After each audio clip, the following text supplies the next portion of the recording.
This channel does not promote any violent, harmful, or illegal activities. All content provided by this channel is meant for an educational purpose only. আজকে আমরা যে খবর আপনাদের সামনে প্রত্যেকটা মুহূর্তে উইথ আপডেটস তুলে ধরছি, সত্যি কথা বলতে সেই খবর আমাদের প্রত্যেকের, আমার প্রত্যেক সহকর্মী সেই খবর সবার সামনে তুলে ধরতে এবং সেই খবরের প্রত্যেকটা মুহূর্তের আপডেট তুলে ধরতে যথেষ্টই আমরা ভারাক্রান্ত হয়ে সেগুলো করছি। তার কারণ এই ঘটনা একেবারেই কাম্য নয়।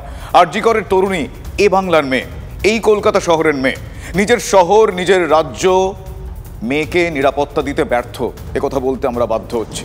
পিতামাতা হওয়া এখনো কি স্বপ্ন? অ্যাপোলো ফার্টিলিটির সাথে আপনার পিতামাতা হওয়ার স্বপ্ন পূরণ করুন। বিনামূল্যে পরামর্শের জন্য কল করুন 9899410685। আইন অনুযায়ী আমরা তার নাম বলতে পারি না, আপনারা জানেন। আমরা তার নাম দিয়েছি তিলোত্তমা। এই লজ্জা তার বা তার পরিবারের নয়, এই লজ্জা আমাদের, এই শহরের। তাই এই শহরের নামেই তার নাম রাখলাম এই কলকাতার মেয়ের, তিলোত্তমা। ঘুমন্ত তিলোত্তমার ওপর ঝাঁপিয়ে পড়ে অপরাধী। ফুড ডেলিভারি সংস্থা থেকে সেদিন খাবার এসেছিল। সেমিনার হলে 5 জন তারা একসঙ্গে খাওয়া দাওয়া করেন। খাওয়ার পর বাকিরা চলে যায়। রাতে নীরজ চোপড়ার খেলাও দেখেন তিলোত্তমা। সেমিনার হলেই তিলোত্তমা তারপর ঘুমিয়ে পড়েন। রাত 3টের পর এই ঘটনা ঘটে বলে অনুমান। এখনো পর্যন্ত সূত্র মারফত আমরা এ খবর পাচ্ছি। একাধিক ব্যক্তির উপস্থিতিতে আরজি করে তিলোত্তমাকে কে খুন করলো এ প্রশ্ন উঠছে। আরজি করে তিলোত্তমার ধর্ষণ এবং খুনের ঘটনায় গ্রেপ্তার হয়েছে কলকাতা পুলিশের কর্মরত সিভিক ভলেন্টিয়ার সঞ্জয় রায়। যদিও তার পরিচয় নিয়ে লালবাজারের তরফ থেকে নগরপাল কোনো প্রশ্নের উত্তর দিতে চাননি। তবে পুলিশ সূত্রে খবর, এই সঞ্জয় রায় কলকাতা পুলিশের কেন্দ্রীয় যে ওয়েলফেয়ার বোর্ড রয়েছে সেই বোর্ডের কাজ করতেন।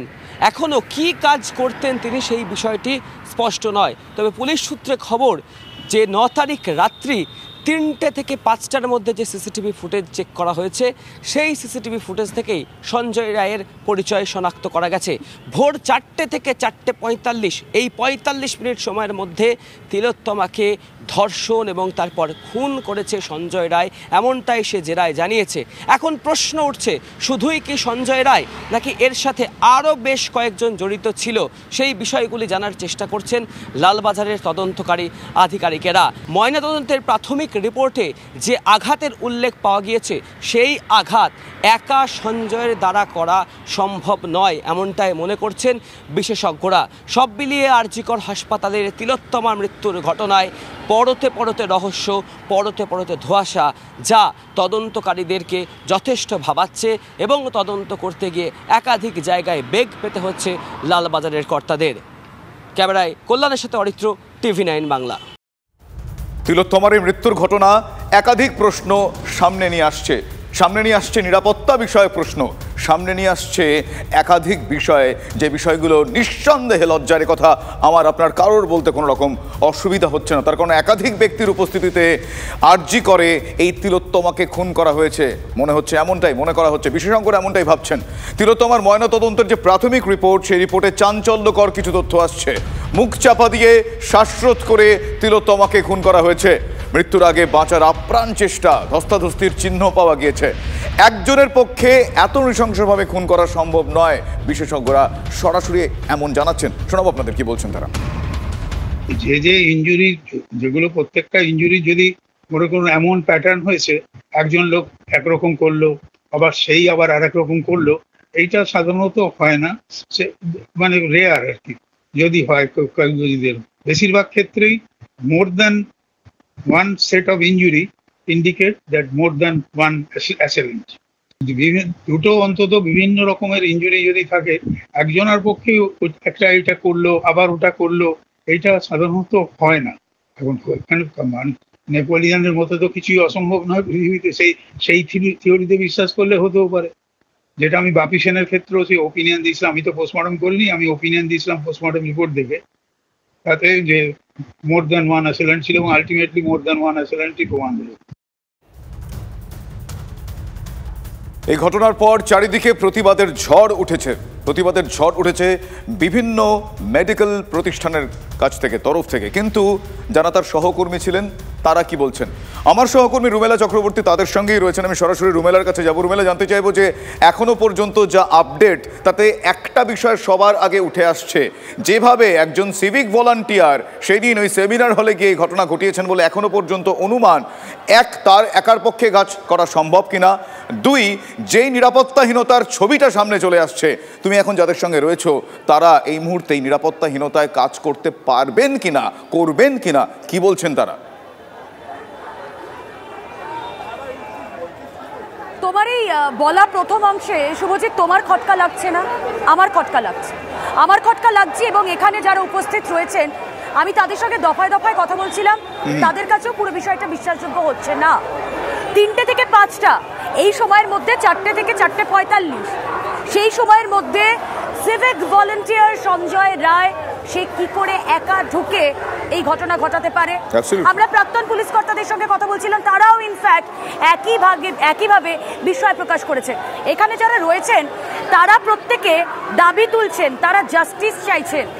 যদি জাস্টিস তারা চান, তার সাথে সাথে তারা নিরাপত্তাও চাইছেন, সেটা সুনিশ্চিত করতে হবে প্রত্যেকে। সমস্বরে বলছেন উই ওয়ান্ট জাস্টিস, কি তাই তো?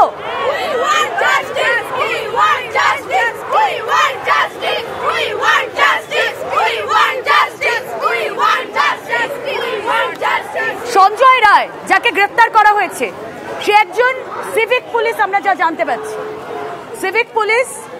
আমি আরজি করের আনাজ কানাজ ঘুরে দেখেছি, এখানে কোনো পুলিশ ফাঁড়ি নেই।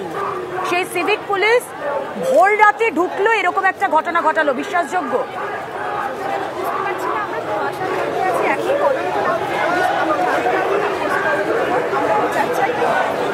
ঘটনার নেপথ্যে একজন নাকি অনেকে? আমরা সবাই তোমার সাথে বুঝতে পারছি না। আমরা মানে নিশ্চয়ই নিরপেক্ষ একটা তদন্ত চাই এবং তার বিচার চাই, একটা নিরপেক্ষ তদন্ত, বিচার। এবং আমি শুনছিলাম কিছুক্ষণ আগে নো সেফটি নো ডিউটি, আপনারা বলছিলেন no safety no duty. Restroom বলে আলাদা করে আরজি কর মেডিকেল কলেজ হাসপাতালে কিছু আছে? নার্সিং স্টুডেন্টদের জন্য আলাদা কোনো রকম রেস্টিং রুম নেই। নার্সিং স্টুডেন্টদের জন্য এমনি স্টাফ দিদিদের জন্য রয়েছে। আমাদের নার্সিং পড়ুয়াদের যারা রয়েছে আমাদের নাইট ডিউটি হয়, কিন্তু আমরা রীতিমতো মেঝেতেও ঘুমিয়েছি, এমনও হয়েছে। তো আমাদের আলাদা করে রেস্টিং রুম নেই। নাইট ডিউটিতে আপনারা তাহলে কোথায় থাকেন? একটু যে চোখ বুঝবেন কোথায়? কখনো কখনো ওই টুলে বসে টেবিলে মাথা নিচু করে আমরা কয়েক মিনিটের জন্য চোখ বন্ধ করি। আলাদা কোনো রুম নেই, ইভেন আমাদের ওয়াশরুম দেওয়া হয় না। কখনো কখনো আমাদের বলা হয় পেশেন্ট পার্টির যে ওয়াশরুম, যেটা পাবলিক টয়লেট, সেখানে আমাদেরকে ইউজ করতে বলা হয়। আমি শুনছিলাম যে এই যে ওয়াশরুমগুলো অনেক সময় আপনাদের ইউজ করতে বলা হয়, সেগুলোর অবস্থাও তথৈবচ, পরিষ্কার হয় না। না, খুব একটা পরিষ্কার যে বলবো তেমনও না, মানে ওগুলো ব্যবহারের টোটালি অযোগ্য, ওগুলো ব্যবহার করা যায় না।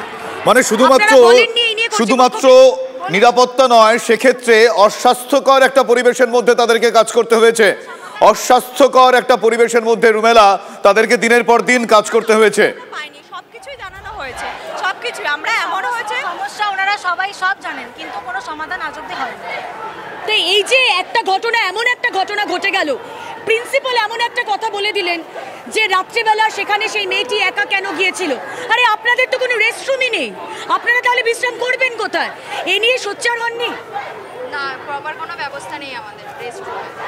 মানে সার্বিকভাবে একটা অস্বাস্থ্যকর পরিবেশের মধ্যে তাদেরকে থাকতে হয়েছে।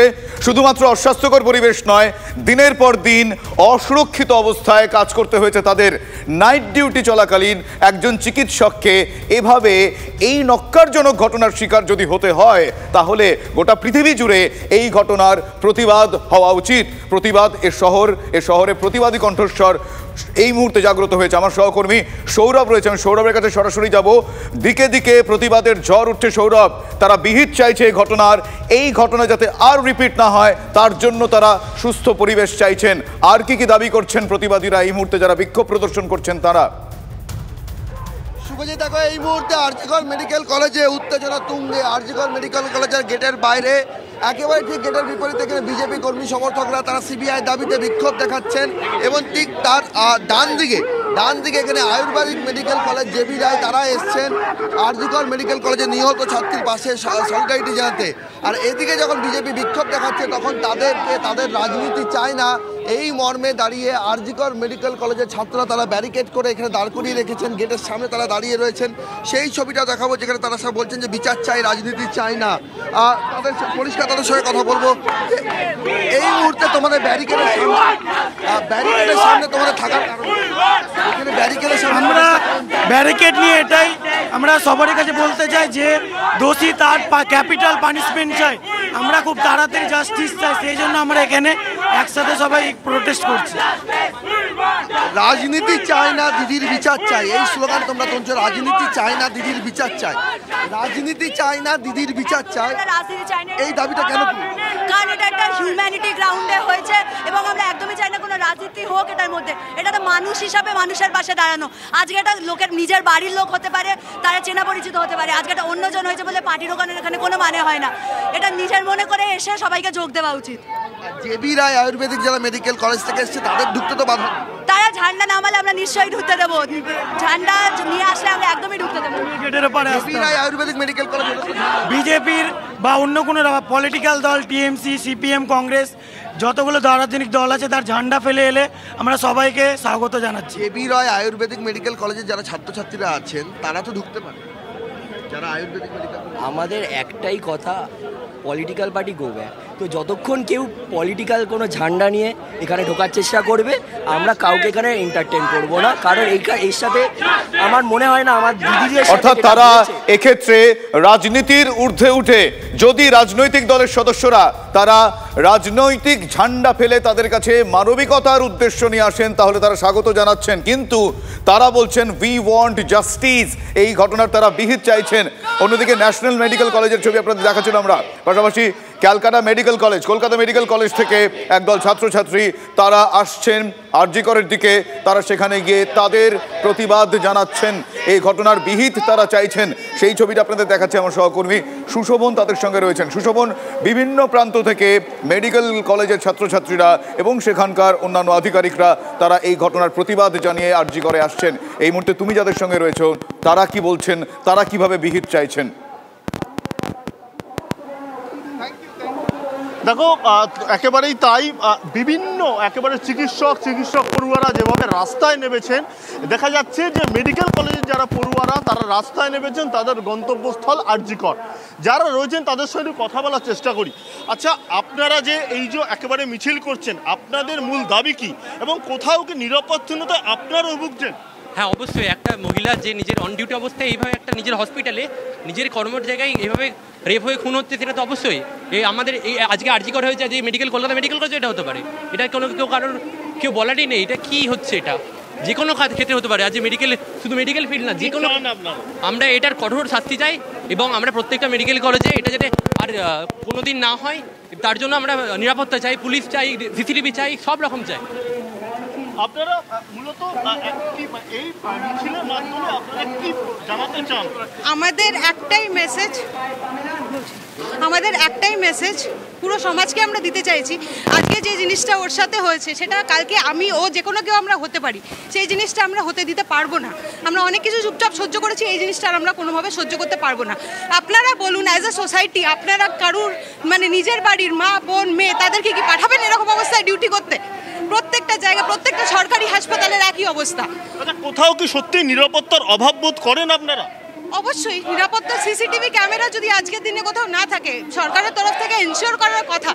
আপনারা গিয়ে নিজেরা তদন্ত করে দেখুন যে কোথায় কটা সিসিটিভি ক্যামেরা আছে এবং সেটা কিভাবে কভার। কোথাকার সিসিটিভির ক্যামেরা কথা বলছেন? প্রত্যেকটা জায়গাতে ওয়ার্ডসে সিসিটিভি ক্যামেরা থাকার কথা, ওয়ার্ডসের বাইরে করিডোরে যেখানে ইনসিডেন্টগুলো হয়েছে। এখানকার কোনো সিসিটিভি ক্যামেরার আমরা ফুটেজ পাচ্ছি না। আমরা নাইট ডিউটি করছি, নাইট ডিউটিতে যা আমাদের ডক্টর ডিউটি রুম। দেখো, এখানে একের পর এক যারা পড়ুয়ারা এবং মিছিলটা কিন্তু যথেষ্টই বড়। জিজ্ঞাসা করব, আপনারা কি বর্তমানে কি বার্তা বা মূলত কি বলতে চান?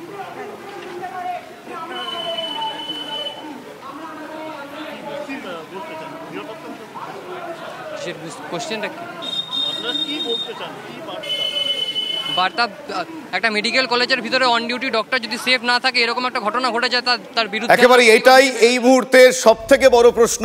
অন ডিউটি ডাক্তার তিনি যদি তার কর্মক্ষেত্রে কর্তব্যরত অবস্থায় সেফ না থাকেন, তার যদি নিরাপত্তার এই হাল হয় তাহলে বাকি প্রশ্নটা এই মুহূর্তে খুব বিস্ময়কর, যে কারণে তারা সেখানে এই মুহূর্তে প্রতিবাদ জানাচ্ছেন। আমার সঙ্গে এই মুহূর্তে টেলিফোন লাইনে রয়েছেন চিত্র পরিচালক কমলেশ্বর মুখোপাধ্যায়, আমার সঙ্গে সরাসরি রয়েছেন কমলেশ্বর মুখোপাধ্যায়। আমি কমলেশ্বরদার কাছে যাব। কমলেশ্বরদা, এই যে ঘটনাটা ঘটলো, যেখানে এত বড় একটা বিস্ময়কর প্রশ্ন ক্ষেত্রে উঠলো, যেটা এখনো পর্যন্ত আমরা জানতে পারছি যাকে গ্রেফতার করা হয়েছে তিনি একজন সিভিক ভলান্টিয়ার, তিনি এরকম ক্যাম্পাসে ঢুকে পড়ছেন, তিনি সেখানে গিয়ে এই ধরনের ঘটনা ঘটাচ্ছেন। এখনো পর্যন্ত যেটা জানতে পারা যাচ্ছে, নিরাপত্তা নিয়ে একটা বড়সড় প্রশ্ন উঠছে। আপনি নিজেও একজন চিকিৎসক, কি মনে হচ্ছে আপনার? কিভাবে দেখছেন? কতটা আঘাত পাচ্ছেন? কি বলবেন? প্রথম কথা বলবো যে ঘটনাটা নজিরবিহীন, ঘটনাটা মর্মান্তিক ঘটনা এবং ভয়াবহ ঘটনা, খুব আশঙ্কাজনক একটা ঘটনা। এই জন্যে আশঙ্কাজনক বলছি কারণ হচ্ছে যে আর.জি. কর মেডিকেল কলেজ একটা কলেজ হসপিটাল, এবং সেখানে যদি ডাক্তারদের উপর আক্রমণ হয়, যে ধরনের ঘটনা এখানে ঘটেছে, সেটা একটা স্পষ্ট বার্তা দিচ্ছে যে যেই ঘটিয়ে থাকুক না কেন, তার এত সাহসটা হয় কি করে। ঠিক। এবং আমি সম্পূর্ণ একমত ছাত্রছাত্রীদের সঙ্গে যে এই সাহসটা তারা পাচ্ছে কোথা থেকে। এবং সবথেকে বড় কথা আমার এই বিষয়ে সেটা হচ্ছে যে শুধুমাত্র ডাক্তার বলে নয়, নারী নিরাপত্তার প্রশ্ন তো উঠছে, বারবার উঠছে। এবং আমরা কলকাতা শহরে যদি নারী নিরাপত্তার ব্যবস্থা না করতে পারি, একটা হাসপাতালের মধ্যে না করতে পারি, তাহলে দূর দূরান্তে কোথায় কি চলছে, এইগুলো হচ্ছে আজকের প্রশ্ন। এবং অবশ্যই এটা নিরপেক্ষ তদন্ত দাবি করছি, নিরপেক্ষভাবে তদন্ত করতে হবে এবং তারপর যে দোষী হবে বা অপরাধী হবে তাকে মানে কঠিনতম সাজা দেওয়া প্রয়োজন। কমলেশ্বরদা, আরও একটা বিষয় আমি অ্যানেকডোটই বলবো এটাতে, ঠিক যে জায়গায় আর.জি. করের যেই রুমে এই ঘটনাটি ঘটেছে 3 মাস আগেই সেখানে এমন ঘটনা, এই ধরনের ঘটনারই একটা আমরা দেখেছিলাম। সেক্ষেত্রে একই জায়গায় এই ধরনের ঘটনা বারবার হওয়া, তাহলে এক্ষেত্রে কোনোভাবে অবহেলার বিষয়টা উঠছে না? কি বলবেন? আপনি যেটা বললেন আশঙ্কা, সেই আশঙ্কা থেকে তাহলে মুক্তির উপায় কি? কি মনে হয় আপনার? কোন জায়গায় ঢিলেঢালা ব্যবস্থা? একদিক থেকে তো প্রশাসনিক অবহেলার বিষয় উঠছেই, এবং কলেজ প্রশাসন তাদের কি কোনো দায়িত্ব নেই? এই কথা কিন্তু কোনোভাবেই বলা যাবে না যে কোনো মেয়ে সে তার ডিউটি করছে বলে শুধু নয়, কোনো মেয়ে কোথাও তার গায়ে হাত দেওয়ার কোনো অধিকারীর কারণ নেই তার কনসেন্ট ছাড়া। এই জায়গাটাকে সুস্পষ্ট করতে হবে একদম। এর উল্টো কোনো ন্যারেটিভ শুনতে কেউ রাজি নয়। একেবারেই তাই। অনেক ধন্যবাদ কমলেশ্বরবাবু আমাদেরকে সময় দেওয়ার জন্য। আপনি আপনার প্রতিক্রিয়া জানালেন, কিন্তু এই ঘটনা যে সমস্ত প্রশ্নগুলো তুলছে আমরা বারবার সেই ঘটনা দেখাচ্ছি, বিশিষ্টজনদের আমরা তাদের বক্তব্য শুনছি, তাদের অভিমত জানছি, বিশেষজ্ঞদের অভিমত জানছি। এখনও পর্যন্ত পোস্টমর্টেম রিপোর্টে যা যা জানতে পারা যাচ্ছে, এখনও পর্যন্ত ধৃত সঞ্জয়কে জিজ্ঞাসাবাদ করে যা যা জানতে পারা যাচ্ছে, প্রত্যেকটা মুহূর্তে আপনাদের আপডেট জানাচ্ছি। কিন্তু এই ঘটনার বিহিত আমরাও চাই।